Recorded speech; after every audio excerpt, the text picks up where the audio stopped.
Good afternoon and welcome back to the Columbus Metropolitan Club. I'm Mo Wright, President of Raymond Consulting, and for one more day, I'm going to be chairman of this Columbus Metropolitan Club. That was a collective awe. Yeah, I'm going to be sad, and I'm going to sit in the back and heckle people for the rest of my life. It's been a labor of love. So thanks for all who came out to our annual meeting last week, too. That was awesome. Today, the Columbus Metropolitan Club presents Striving for Equity. It is the Mary Lazarus Legacy Forum, and it's sponsored by a number of companies today, including King Business Interiors, Gebman Communications, Barnes & Thornburg, Columbus Business First, WBNS 10 TV, and in partnership with the Women's Fund of Central Ohio. Let's thank all of our sponsors and partners for their support today. And now it's my pleasure to welcome to the podium Nicole Dunn, President and CEO of the Women's Fund of Central Ohio, who will introduce our forum today. Nicole? Perfect.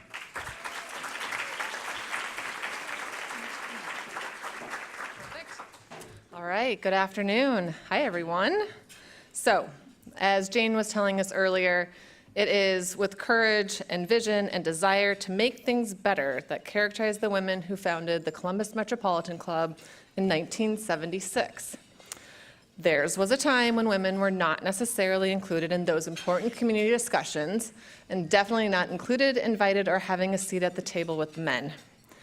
Mary Lazarus is and was one of those women. I'm looking for her at the table, right in front of me. Mary.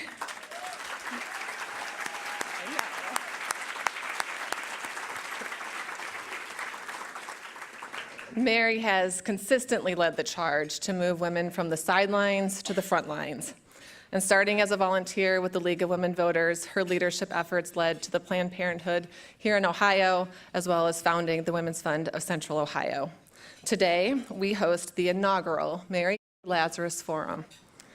And this is important because, as I know Mary, she didn't do this or anything for her name or for her to get recognition. What matters to Mary is that there's always the importance and the need to have the issues about women and girls on the forefront and to create the space for that to happen. So this forum and going forward will ensure that Mary's legacy as a founder of CMC will hold steadfast to this commitment and celebrate the society of women that we have. So one more time, please thank Mary Lazarus for this and her commitment.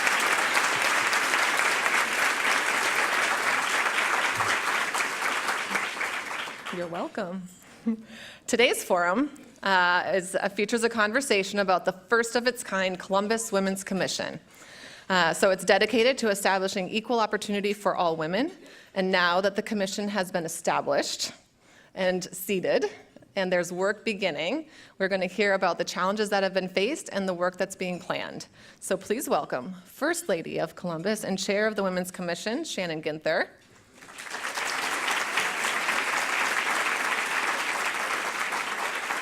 Next, we have CFO of Cardinal Health and gender equality advocate, Mike Hoffman.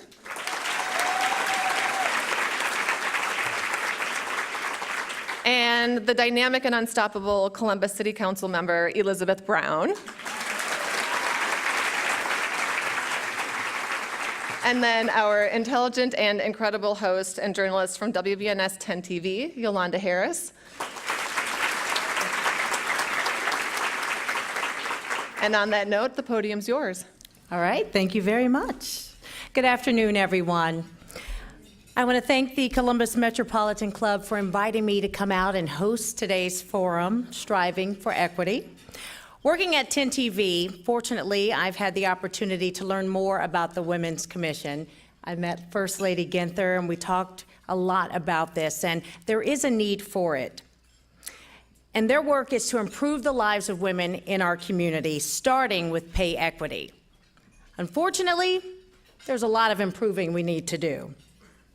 On average, women in Columbus are paid 78 cents for every dollar a man makes, and 27% of female heads of households are economically insecure.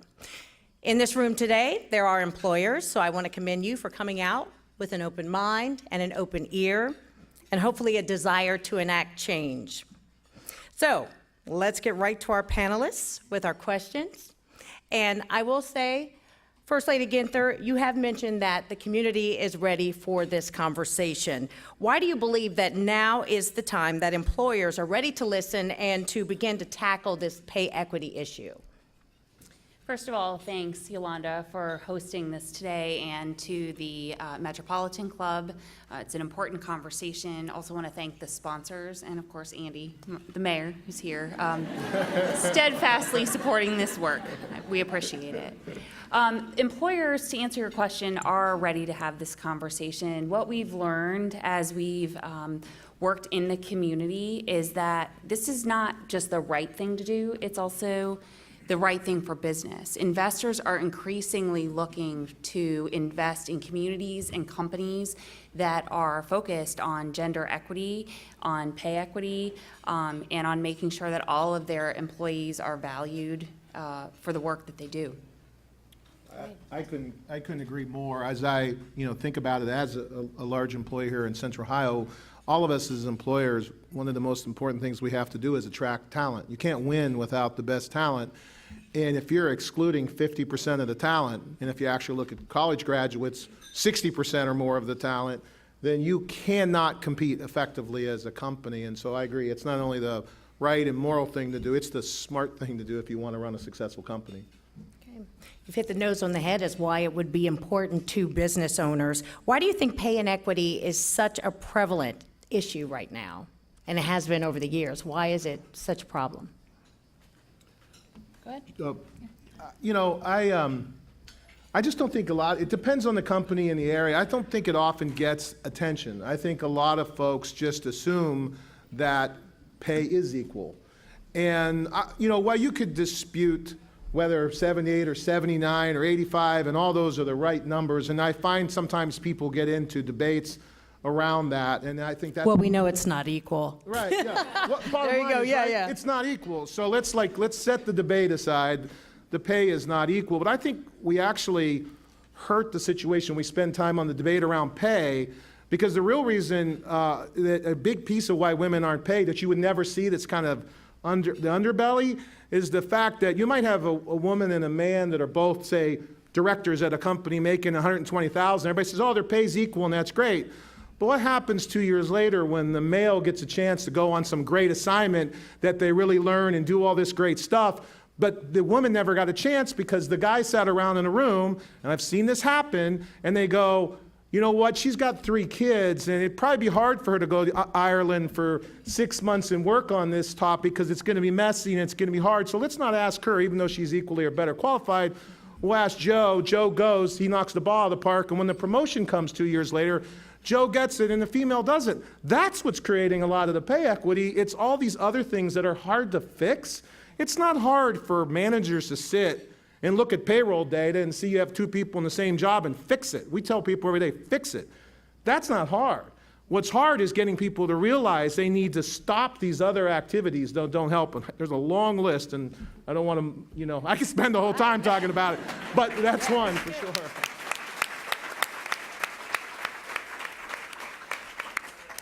I think that's exactly right, and I think that the conversation about pay inequity in many ways is an entree to seeing a lot of the problems with workplace policies in relation to the advancement and fair pay of women and just women's role across wage sectors of our economy too.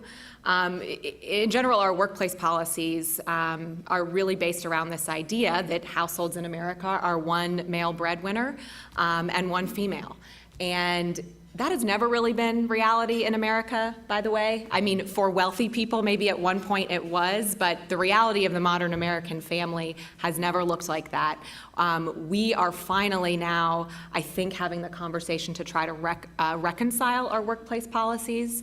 But one thing that I think about a lot is really in line with what you just said, Mike, relating to sort of women's place in raising families.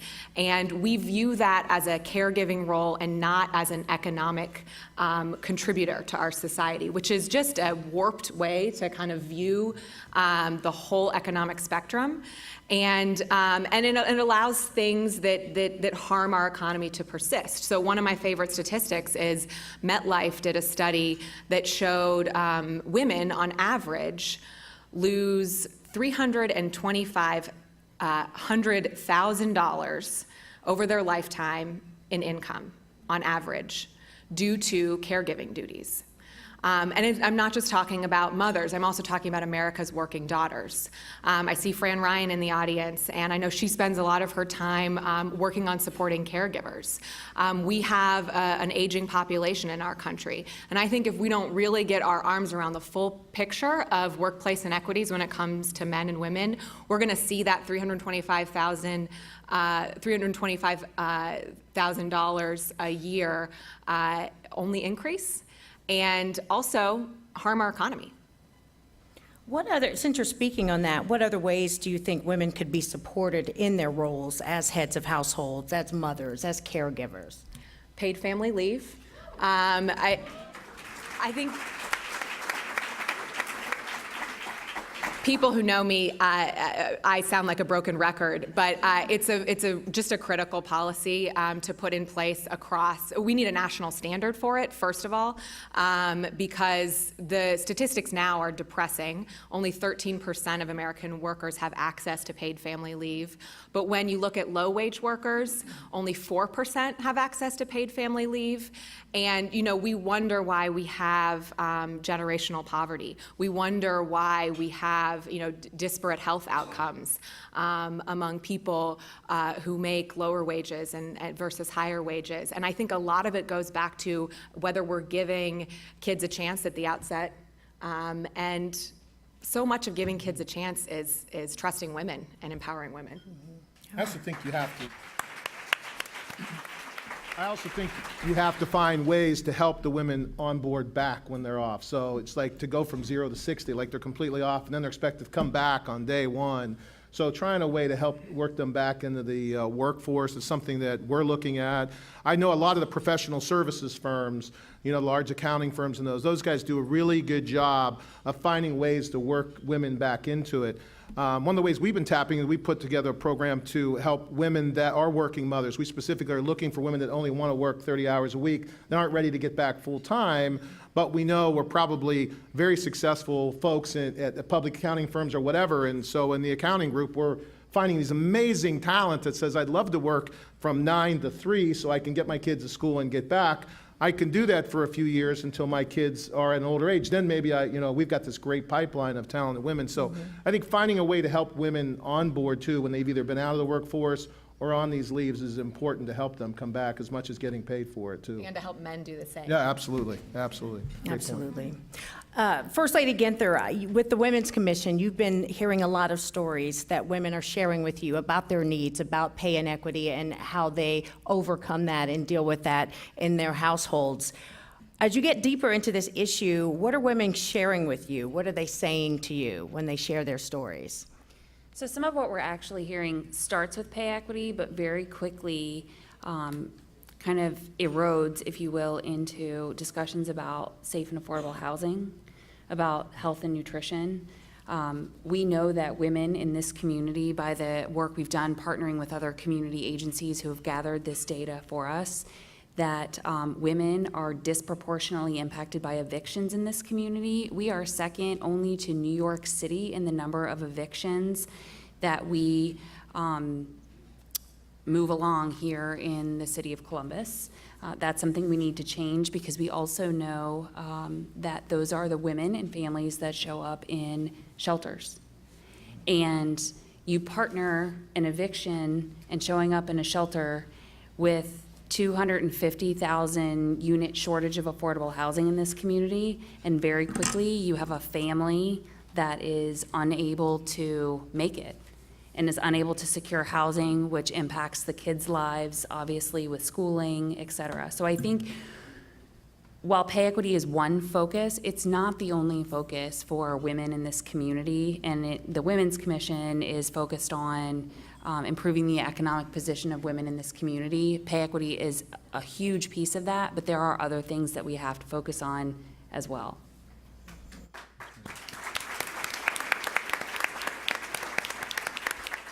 Now, I know that the Women's Commission is made up of people from all generations, gender, racial ethnicities. When the millennial, you do have at least one millennial member, the younger generation coming up, do they see this? Do they come out, I guess, do they enter the workforce, do they come out of college thinking that things are equal, or are you finding that they are just as well-versed as the rest of us are in how things are? I think they're pretty well aware of what's happening. I think the tolerance level is different. I think in some instances, some generations have just not liked it, but accepted the fact that we are not paid equally. But millennials are kind of dumbfounded by it and thinking, well, how could this be? And we have to change this. And we do. No, it's interesting. I get a chance, like I'll be actually speaking next week at a university, and I've spoken at several over the years, and I'm amazed that when I talk to university students, they actually, a lot of what I talk about, they look at me kind of strange and go, well, that's never going to happen to me. And they don't understand that once they get into the work environment, you know, they start to realize it takes time. So some of my messages when I'm trying to explain things to them, they'll come up to me and it's like, I just can't imagine that would happen. And I'm like, I wish it wouldn't, but here's some of the things you need to make sure so it doesn't happen. So it's often a message to both men and women of things they need to do to make sure it doesn't. But they do come out of school perceiving everything will be equal and it'll just solve itself. But people have probably been doing that for 40 years and we've made almost no progress in gender equity. And so it's clearly something that happens after college. Yeah, I think it was Gloria Steinem who said life radicalizes you. There's a lot of wisdom in that. There's something wonderful about youthful optimism. I think it can change the world in many ways. But that same perception that how can that really be a problem could lead to inertia if there aren't other folks at the table really pushing that cross-generational collaboration to make sure that young people are engaged in this fight because they're going to carry the fight forward. As a business leader, as our only man on the panel right now, hearing from you, it seems, Mike, you get it. And it's important to you to close this gap and make things more equal. How do you feel about leadership in our businesses in general? Do you believe that they're ready to have this conversation? Do you believe that they're ready to enact change? And do they even see this as an issue? Do most business leaders even see this as an issue? I would love to say yes. I don't think any of you would believe me if I said it, because I think we know that that's not the case, or the numbers would get better. I'd love it if every single person at Cardinal got it. And I think, wow, more than most do, not everybody does. And so that's why I'm so passionate about it. I have a daughter, and I have an amazing wife and a daughter, and I want to see things better for, particularly for my daughter as she enters the workforce. And so I don't think a lot of men get it. So one of our actual initiatives at Cardinal, and I really recommend this, so many companies I talk to have women's initiatives. We have a women's initiative network. But when I actually talk to them, all they have is women on their women's initiative. So they only invite women to it. And what happens is, and I've even had this discussion with outside organizations like Healthcare Businesswomen's, HBA and other ones, all women sitting around talking about women on women's issues, and they feel better, but the numbers never change. And that's because 95% of the CEOs are men, 84% to 87% of all the senior executives are men, and if you don't engage them, they're not changing because it's working for them. And so, and it's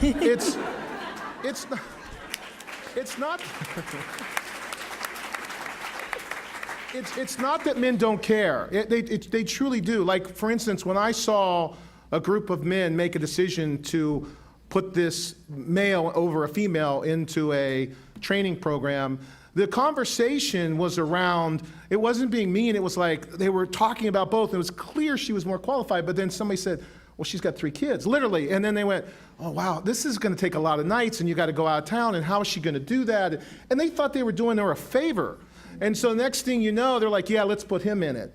And luckily I was there, so I stopped it, and I said, but who's better qualified? And they said, her. And I said, well, you ask her. If she can't do it, support her. Maybe then the next time. But if she can, let her go. So they're not doing it to do it on purpose. And many men I talk to really, truly believe they get it. But then when you ask them the last time they've held a job open, the last time they've interviewed people other than those that raise their hand for a job, when women don't raise their hand as often as men, and you ask them those tough questions, when's the last time in a talent review someone spoke about a male as, hard charging, go get it, all over, and then the female comes up and they say, she's kind of hard to deal with, she's kind of naggy. And you're like, when's the last time you asked the question? Well, tell me the true difference between those two, and then you look at them and they don't have an answer. So if you don't engage men, they're the ones sitting in the room making the decisions, and without engaging them, it just doesn't get better. So, sorry. No, that's good. I'm like, give him a round of applause. Absolutely. And on that topic, you see that that's an issue. How can leadership be moved into action when it comes to getting involved in the conversation, getting in those meetings and those women's groups, women's commissions, and leveling the playing field when it comes to this? I can start with that. So while I absolutely hear everything you're saying, I have noticed in this community a bit of a shift in terms of corporations, nonprofits wanting to have this discussion. We hosted a pay equity breakfast, the mayor and I did, on April 4th. We had 50 companies, small, medium, large, come to have the conversation. Many of the CEOs in the room said, this issue never hits my radar screen, but I want it to. I never knew there was a problem until you showed me the data. And so we have to start there with at least demonstrating that there is a problem and why it's a problem. And my experience has been, before that conversation and definitely since then, companies are willing to have the conversation. They need to know how, they need some tools. Not everybody has a Cardinal that can have data analytics, et cetera. Some of these places we're talking about mom and pop shops. And so helping employers with those discussions is key to starting to move the needle. I agree. That's what I mean. If you engage men and you invite them to these types of events or other ones that are going to be out there, and they actually start to hear the message, they go, oh, I'm missing something, and then they begin to get engaged. But if you don't have senior leadership committed to it, it fades. When the senior leader isn't committed, now we're lucky. We have senior leadership commitment, but when you don't, people will prioritize other things if they don't believe the leader is committed to it. So it's really important that, like you said, to get them engaged. And I see it shifting too. And I'm biased on this front because I serve on the Women's Commission that Shannon put together, but I just believe so much in the importance of an organized community effort like this to have the conversation, because just waiting, as Mike so beautifully put, isn't going to get us there. And when you have a deliberate community conversation, you can also talk about the all of the nuances in this discussion. I mean, Equal Pay Day is April 4th, right? And that represents when how long a woman has to work in order to make what the typical man made the year before, right? So a man makes something January to December, and then a woman has to work till April to make that same. Well, July 31st was African American Women's Equal Pay Day, and we still haven't reached Latino Women's Equal Pay Day. I believe it's in November. November 2nd. So we have to be very deliberate about these conversations and illustrate the impact it has on members of our community. And again, it's about the economy. We're losing spending power when we do that, right? Like we're losing that economic contribution that all women do make. And these women, by the way, make 90% of household spending decisions. Healthcare, goods and services, all the money that flows out of a household, a woman's making the decision. Yep. And a lot of this information people may not know. The numbers, as Mike mentioned, are different at times, but I know, First Lady, you have done a lot of research on this. You can spew those numbers and facts off from the top of your head. I know that from interviewing you. We've talked about it takes women 4 additional months to make what a man makes in a year. You've also spoken about heads of households. What are some of the other little tidbits of information that people in this audience may not know, but you know these facts from what you've been doing with the Women's Commission? Sure. So in this community, as we know, 78 cents on the dollar is the pay disparity at this point. We also know here in this community that 15.2% of households are single female-headed households. That's a lot. when you're thinking about that there's a pay disparity. We also know that 2/3 of minimum wage workers in this community are women. And we know that a substantial number of women actually have less than $15,000 a year in income. So we start to put these pieces together and we start to understand why a woman has a crisis, misses rent, gets evicted, then is no longer able to afford housing and is closed out from subsidized housing. And the spiral continues and poverty gets deeper. And I will tell you, one of the experiences of my life was sitting in eviction court a couple of weeks ago and watching the defendants. Almost every single one of them was a woman. Many of them had baby carriages with them. These are women who will be impacted forever. These kids will be impacted forever. And Shelley Biting, who's the executive director of the Women's Commission, she texted me and she said, boy, that baby in that baby carriage has a hard life ahead of them in this kind of poverty.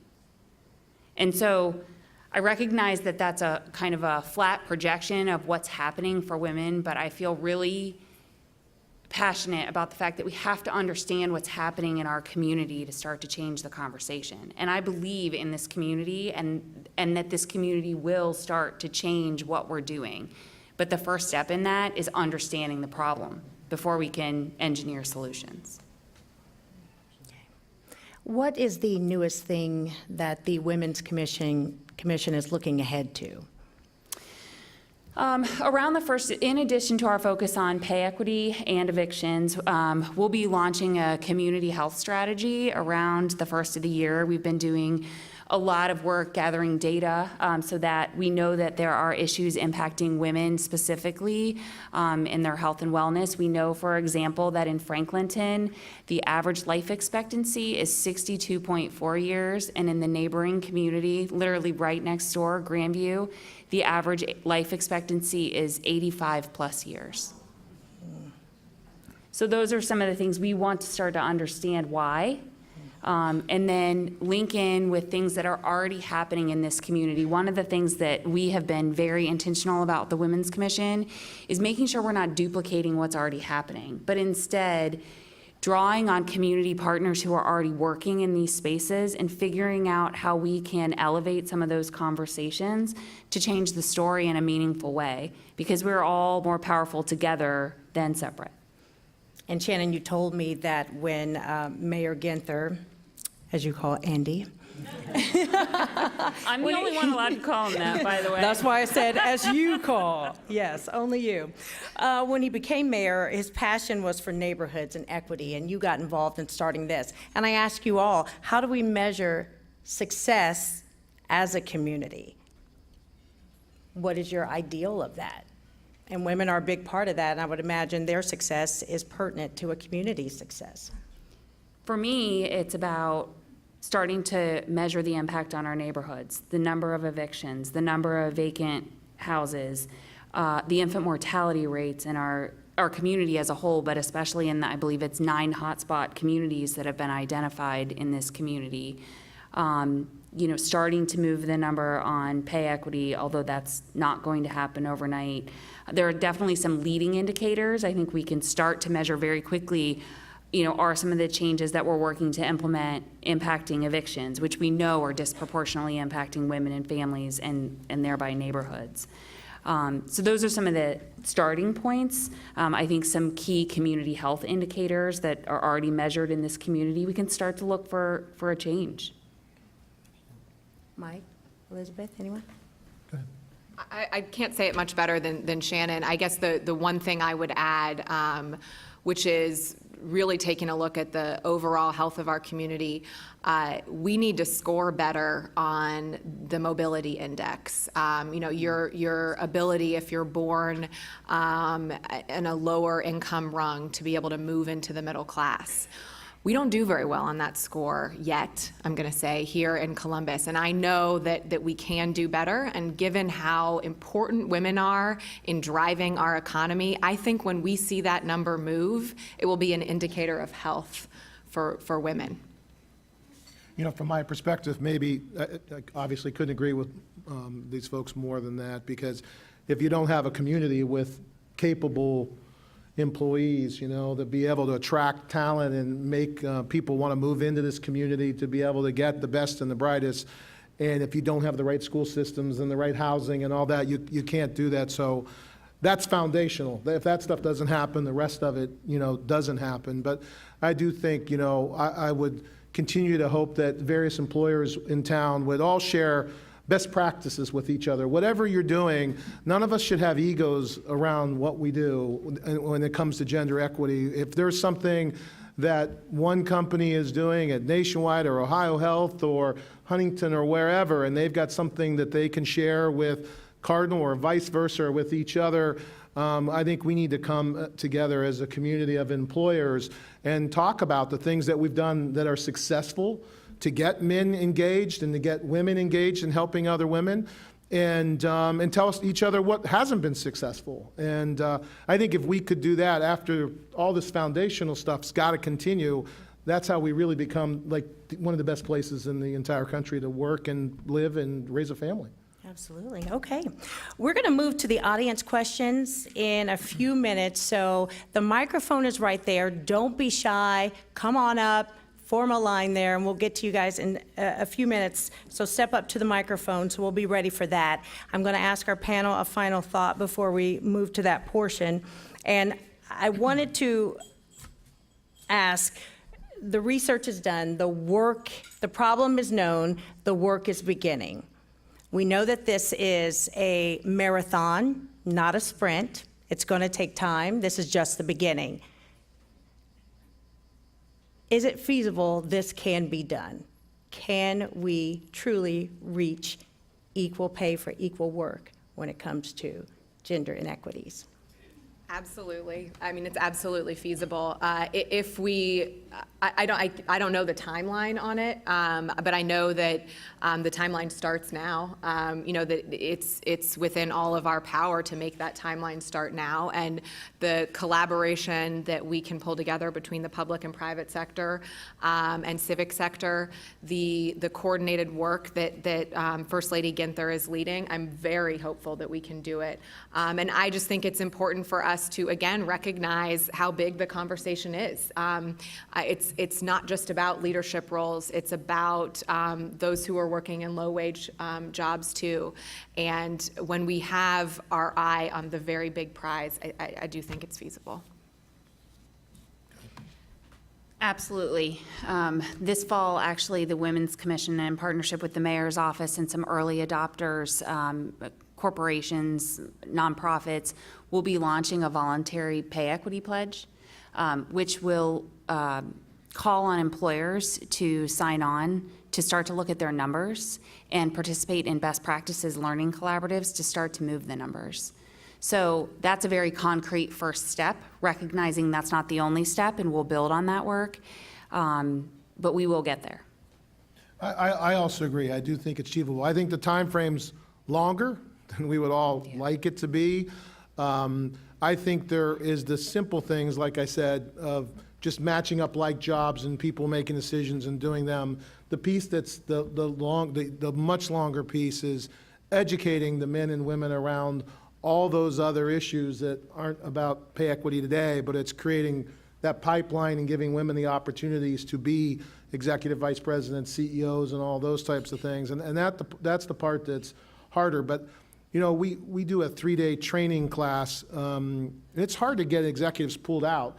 But I'm just telling you, when I've seen some of the men, particularly because the women are highly motivated to learn about themselves, and they often find out they're the worst arsonist in their own fire, as Rayona, the teacher, the lady that teaches this, helps women understand what they can do to help themselves and help other women. But to watch the men that have gone through this, who thought they got it and then come out at the end, and watch the way they're engaged, like I'm telling you, it sends chills down my spine when I think of some of these guys and how they're completely different individuals. And so as companies can begin to do these types of things, and I've seen what engaged men and women can do and the power, and so absolutely, it's possible. I just wish it wasn't going to take as long as it probably will. We all do, we all do. Thank you very much. And I just want to share, I believe it may have been Joel Osteen I was listening to, and he touched on something very important, and hopefully we all remember that in our lives and in our pathways to what we do in the workplace.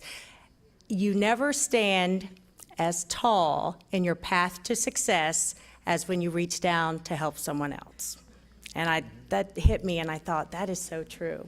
And I believe that's what our panelists are up here doing in their everyday lives. All right, it is the CMC's tradition to take audience questions, so we've reached that part of the program. So what I want to ask you is stand in line. We'll get to as many of you as we can. Please state your name, ask your question, and of course, in consideration to everyone, stick to the questions rather than editorials. First question, please state your name, ask your question. Hi, my name is Renee Delane, and I'm the CEO of Women Who Dare, and I'm interested in my team helping with the inclusion part. I started out in a business basically focused on women. I moved to D&I, diversity and inclusion, and within the last 3 months I've done tremendous research on what's happening with inclusion. Inclusion means affinity groups are fine, but you need to have inclusion councils where the CEO, the guy at the top, is down with everybody else having a voice so that you have everybody's opinion integrated, and these men can find out really what's happening, and then they will have some tools to work with. So I'm asking you, I would love to get some more information. I'm doing a lot of research on my own, but I want to hear it from experts. So if anybody in the audience, or if you want to share some information with me or get together with me, believe me, I would be deeply honored. I know, speaking on behalf of the Women's Commission, we appreciate that. We have a website, and Shelley's contact information is on the website. You can also email me, and we'll be certain to get you connected in with the work we're doing, and we'd love to learn from you as well. That's a big part of our conversation, is community conversation, and recognizing that a few of us can't get in a room and engineer a solution. You bring people to the table. So I think it's great that the conversation's a broader one around inclusion instead of, but Maya, and I totally believe in we all get engaged in D&I, but if you don't get it right with gender equity, I'm not sure how you're going to get it right in general inclusion. So that's why I always focus on this. But overall, my goal has always been inclusion in general. But you got to get it right with 50% of the population. Mm-hmm. Please state your name and ask your question. Hi, I'm Warren Fishman. You touched on affordable housing and the amount of single female parents we have. In my limited interaction with single female parents, I've noticed that many of them get no child support, and it takes two to have a kid usually. And if they get child support, I've actually heard men complaining that they're paying $400 a month for 2 kids or whatever, and that won't even pay for child care. And I wonder if the judges shouldn't be getting tougher on the other person responsible, because that's a huge detriment for women finding affordable housing and getting a full-time job, is that they can't pay for child care and they can't, so I wonder if there can be some reform in child support, whether they were married or not married, and in enforcement. So that's a great point. And one of the things that we've been looking at through the work of the Women's Commission is one of our committees is the Workforce Development Committee. And the issue that kept coming up as we had community conversations was, in order to advance in the workplace, I have to have access to safe, affordable childcare. And that has been a challenge. And so we are looking actually at partnering with the county to run a child care pilot. There's and you may be familiar with it, there's a term of art called the benefits cliff, which is the average wage at which a woman, steps up in a raise, from $10 an hour to $12 an hour, or $10 an hour to $11, and loses all of her benefits. So all of a sudden she can no longer afford child care. So we are looking at instead partnering with the county to kind of build a bridge out of poverty. and step down childcare and other public assistance benefits as the woman moves up in the workforce, recognizing that, you know, a woman is only going to be able to advance as far as she can when she has safe and accessible childcare for her children.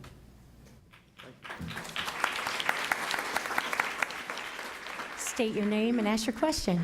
Hi, I'm going to apologize because I have two questions. But my first is, my name's Misha Ayla Burris. I am a candidate for Upper Arlington City Council, and I was very fortunate to be invited today by a current City Councilwoman, Carolyn Casper, who also invited another female candidate, Michelle Hoyle, so that we could all be a part of this and have a chance to listen and hear from you.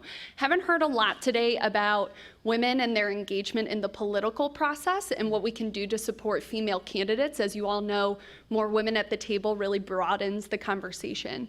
My second question is, I also work for a national nonprofit small business organization called Small Business Majority, and we've conducted scientific opinion polling on small businesses and their opinions on the minimum wage. Can you elaborate a little bit, because most small business owners support a raise of the federal minimum wage, why a minimum wage is stagnant, both locally, statewide, federally, and the impact that would have, raising the minimum wage, on women here in Central Ohio? Great question. I'll start with the first one. I completely agree with you that engagement by women in the political process is very important. I talk about this a lot, and I always like to say a couple clarifying details. So, you know, there is a trope that goes around that a woman needs to be asked 7 times, or sometimes it's 27 times, you know, in order to actually decide to make a run for office. And, you know, frankly, I don't think that's always true. And I think that that's a little bit of like blame gaming women. I think women are really astute, and they see the way that networks of power are set up. And maybe some of that reticence reflects their perception of, you know, of winnability, right? So I think it's important to say as many times as we can that women win offices they run for as often as men do. So once they actually get into the process, women appeal to voters the same way that men do. I know that we don't have a great example of that last November, but in general, the statistics show that voters are absolutely willing to elect women. But oftentimes, the very same problem that Mike talked about with you know, a group of men who kind of say, well, we know this guy, you know, he can try to go on the business trip and help prove himself, you know. The way that networks are set up, a lot of times men are asked more, right? It's not that women need to be asked 7 times and men only need to be asked once, but men are just kind of asked more. They're recruited more. And so we all need to be doing things to change that. And that is not just incumbent upon those of us who work in political arenas, but that's really incumbent upon everybody who works in the civic space, which I would say everyone in this room does, and most people in our city do. So people like Nicole Dunn, who helped bring the Galvanize program here to Ohio, where 500 women showed up for a full weekend of training around all kinds of ways to get engaged, but particularly a women's track for running for office. So it's important to push these tools and make sure that women see those within their grasp. I also ran for office when I was 7 months pregnant, so I understand I understand how life limits you sometimes, but it's when people have faith that you can step up and do it, it's you can. I don't know if anyone has anything else on that. On your point on minimum wage, that's a very complex question and a good one. And I can't speak to why the minimum wage is stagnant. It is a pervasive problem and has been for decades. And even when the federal minimum wage increases, we see that the tipped minimum wage, the tipped minimum wage is 2-something, that doesn't increase. So there are a lot of forces at play in the federal minimum wage. Here in Columbus, there is a state constitutional issue that governs how our state minimum wage was increased several years ago, that limits localities from being able to raise their own minimum wages, and it's a problem. It's a problem. And I do think as policymakers, we've got to look at all the solutions that are on the table too. So what Shannon was saying about the creative pilot program that we're considering for childcare, I mean, that's one way that we can help make sure a better lifestyle is attainable for even those who make lower wages. Please state your name and ask your question. Hi, my name is Julene Allen. I'm chair of Lean in Ohio and also founder of the global program Lean in Women of Color. If any of you are familiar with Lean In, it is highly big on equal pay, what we're talking about right now. One of the things that we did at Lean in Women of Color is we launched a conversation, we launched a discussion at Procter & Gamble a couple months ago. And it was all about bringing different women together from different backgrounds. And we brought together senior leaders so that they can take this information back to their teams regarding intersectional experiences that different women were facing. And I thank Elizabeth for noting that women of color are affected the most. So what is the Women's Commission centered? What are we doing to address racial bias and diversity in pay and what women of color are experiencing in the workplace? I think from the Women's Commission point of view and from the community point of view, it is about starting the conversation with, again, just showing the data so that people are aware.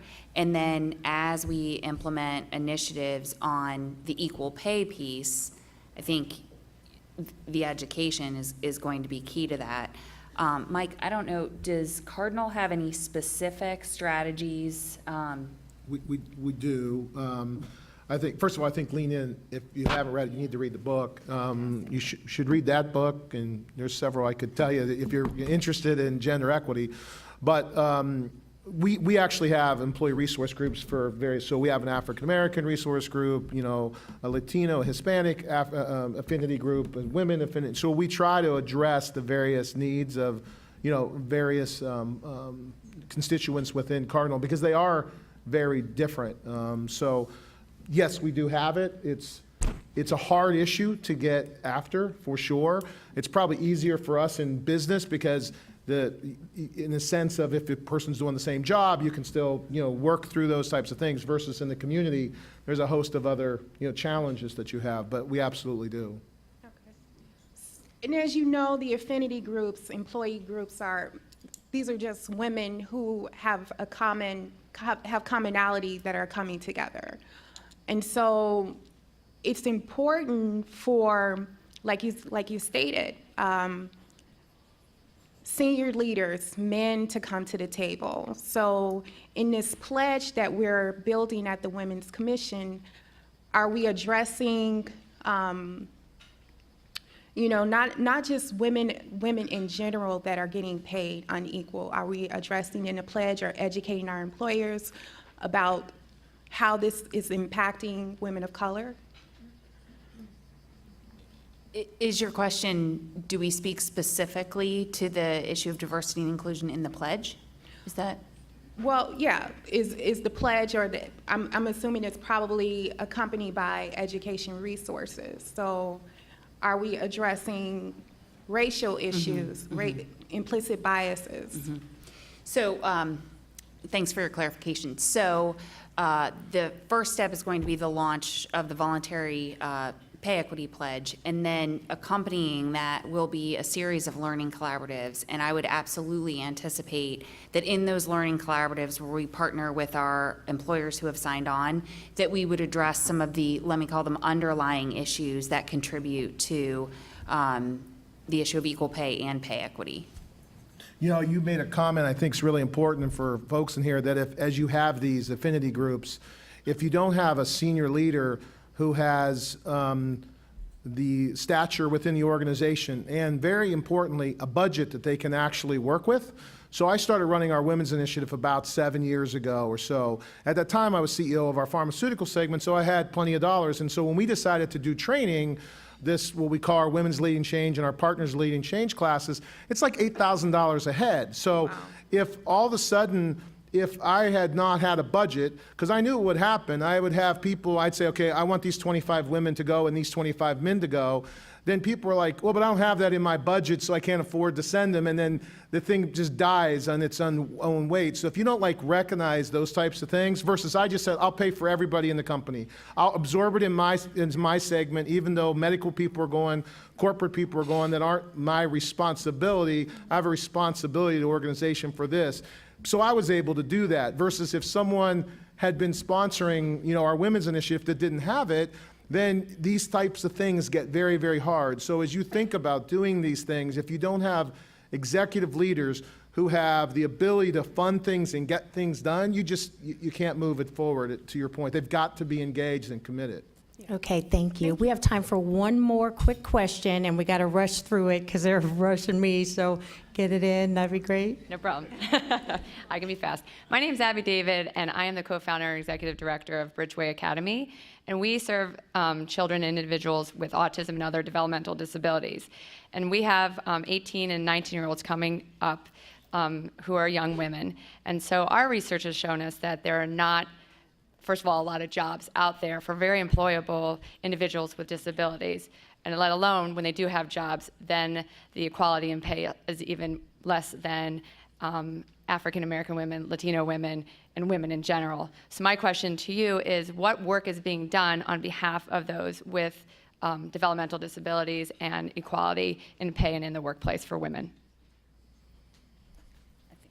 You want to start? Go ahead. In terms of the work of the Women's Commission, as I mentioned, we're starting obviously with the discussion around equal pay, building, you know, up to pay equity, which includes a whole bunch of pieces, and focusing on all types of women, right? Women with disabilities, African American women, Latino women, white women.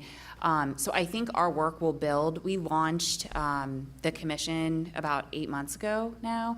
And so I think as we continue to evolve in our infrastructure and our abilities to understand data specific to this community, those are issues that we'll be looking to fold in to community health strategy, to pay equity strategy, to start to address all women in our community, because that ultimately is our goal, is the economic empowerment of all women in this community.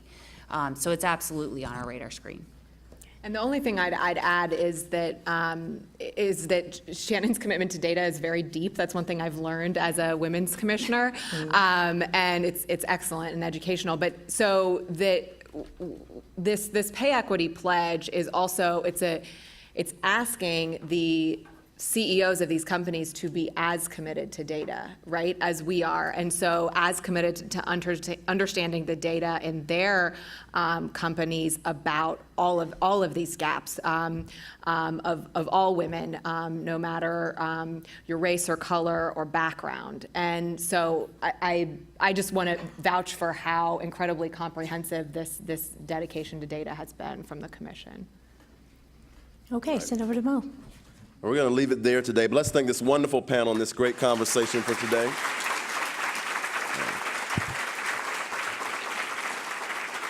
We invite you to stick around in the lobby for coffee and cookies and continue the conversation. Thanks again to all of our sponsors, including King Business Interiors, Gebben Communications, Barnes & Thornburg, Columbus Business First, WBNS 10 TV, and the Women's Fund of Central Ohio. Thanks again to our founder, Mary Lazarus, for her support, and to this great panel, Shannon Ginther, Michael Kaufman, Elizabeth Brown, and Yolanda Harris. We'll see you soon.